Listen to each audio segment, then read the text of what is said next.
Amekuwa nje, tukalilia kidogo mambo ya mafuta, tukasema hapana, bei ya mafuta imepanda sana. Sababu hii VAT mliongeza kutoka 8% hadi 16%. Imefanya bei ya mafuta imetoka bottom imeenda wapi? Mambo ya sukari imetoka bottom imeenda wapi?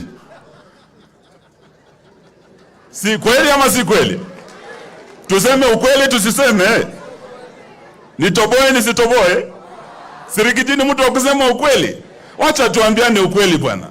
Ama mafuta hapa Nyeri iko chini? Nyinyi mnaumia vile tunaumia huko Western. Sasa Riggy aliambia Moses Kuria bwana, kuwa mpole bwana. Watu wasilie mafuta na wewe unasema mchimbe visima yenu.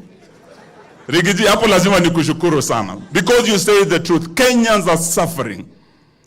And we must see how we can make life better. And we do so by talking to each other. The talks are bombers. Something will come out of it. So let us choose the path of dialogue. Let us give dialogue a chance.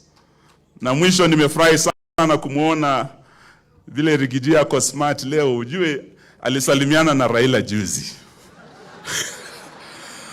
Na tulikuwa tumeambiwa huyo mzee ni mganga. Ati ukimsalimu kwa mkono sijui nini itatendeka. Ati unaweza vaa suruali kwa kichwa. Lakini naona hako sawa tu.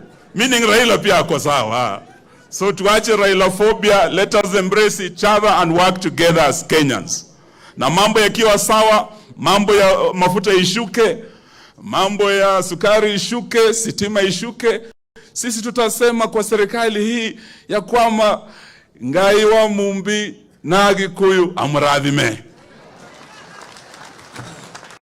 Asante sana Mheshimiwa Eugene.